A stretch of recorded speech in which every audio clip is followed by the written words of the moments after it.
कुछ समय पहले हॉटबिट एक्सचेंज ने अनाउंसमेंट की है। क्यों यहाँ पे जो हॉटबिट एक्सचेंज है उन्होंने अपनी सारी सर्विसेज बंद कर दी हैं। जैसे कि यहाँ पे आप हॉटबिट एक्सचेंज पे डिपॉजिट नहीं कर पाएंगे, विड्रॉल नहीं कर पाएंगे, ट्रेडिंग नहीं कर पाएंगे, ये सब कुछ सस्पेंड हो चुका है। एंड कब तक ये सस्पेंड हुआ है कोई भी यहाँ पे टाइम पीरियड नहीं है। इसका रीजन क्या है वो इस वीडियो के माध्यम से डिटेल में जानेंगे। अब बात करते हैं हॉटबिट एक्सचेंज के अनाउंसमेंट के बारे में। मैं आपको इसको शॉर्ट में एंड सिंपल वर्ड में समझाने की कोशिश करूंगा ताकि ये ज्यादा कॉम्प्लिकेटेड ना हो। सो यहाँ पे जो हॉटबिट एक्सचेंज है उनके यहाँ पे एक एम्प्लॉय थे। सो यहाँ पे उन्होंने लेफ्ट किया था, यानी कि छोड़ दिया था जो हॉटबिट एक्सचेंज है उसको अप्रैल में इसी साल, ठीक है। एंड वो इन्वॉल्व थे, यानी कि वो किसी प्रोजेक्ट के साथ में काम कर रहे थे लास्ट ईयर। एंड सिंपली ये जो काम कर रही थी, ये जो हॉटबिट एक्सचेंज है, इनकी जो इंटरनल प्रिंसिपल्स हैं उनके खिलाफ है, आप ये मान सकते हैं। जैसे मान लीजिए कि आप किसी कंपनी में काम कर रहे हैं XYZ और आपकी कंपनी आपको अलाउ नहीं करती है कि आप स्टॉक मार्केट में ट्रेड नहीं कर सकते हैं। बहुत सारी ऐसी सर्विस होती हैं जिनमें आप इंट्राडे नहीं कर सकते हैं, यानी कि डेली ट्रेडिंग नहीं कर सकते, आप सिर्फ इन्वेस्टमेंट कर सकते हैं। क्योंकि जैसे स्टॉक मार्केट ओपन होता है आपका, जो कि आपका एक टाइम पीरियड होता है जॉब का, जैसे 9:30 से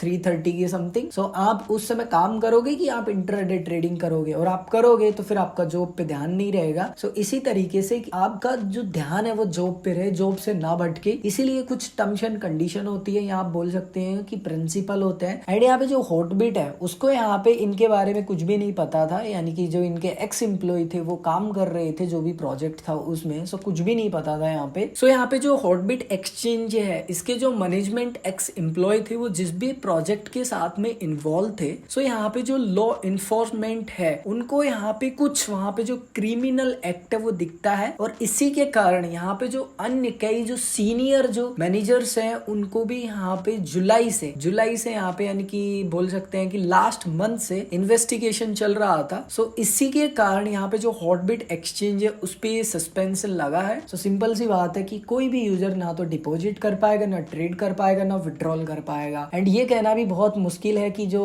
हॉटबिट एक्सचेंज है पहले जैसे नॉर्मल चल रहा था वैसे अब नॉर्मल कब तक चल सकता है, कोई आइडिया नहीं है। एंड यहाँ पे नीचे लिखा हुआ है कि जो एसेट्स हैं यूजर्स के वो सेफ है हॉटबिट एक्सचेंज पे। इसके अलावा जो हॉटबिट एक्सचेंज है वो नॉर्मल अपनी सर्विस बहुत जल्दी स्टार्ट करेगा जब इनके जो एसेट्स है वो अनफ्रीज हो जाएंगे। फिलहाल तो फ्रीज पड़े हैं, जब यहाँ पे जो फ्रीज है वो हट जाएगा, यानी कि अनफ्रीज हो जाएंगे एसेट्स, तो वापस से यहाँ पे जो नॉर्मल है वो वापस से हॉटबिट एक्सचेंज यहाँ पे रन करना स्टार्ट होगा। एंड यहाँ पे जितने भी यूजर्स हैं उनका जो अकाउंट का डेटा है वो यहाँ पे हॉटबिट एक्सचेंज पे सिक्योर रहेगा, सेफ रहेगा, और जैसे है वैसे के वैसे यहाँ पे रहने वाला है। सो देखो, एक आर्टिकल में बेसिकली बोला जाता है, बट रियलिटी कितना वहां पे सच निकल के आता है वो तो हमें समय के साथ ही पता चलेगा। बट आप सभी अपना पूरा कोशिश कीजिए कि जो हार्डवेयर वॉलेट है वो मंगवा लीजिए। कोई भी आप हार्डवेयर वॉलेट मंगवा सकते हैं एंड उसमें जो अपना फंड है वो रख सकते हैं। ये आपके ब्लूटूथ से कनेक्ट हो जाता है, इंटरनेट का भी कोई झंझट नहीं है। यहाँ पे आपका जो पैसा है वो सेफ सुरक्षित है, कोई टेंशन ही नहीं है। सो उम्मीद करता हूँ कि आप सभी को वीडियो अच्छा लगा होगा। ऐसे ही और इंटरेस्टिंग वीडियो देखने के लिए इस चैनल को सब्सक्राइब कर लीजिए, क्योंकि मैं ऐसे इंटरेस्टिंग वीडियो बनाता रहता हूँ।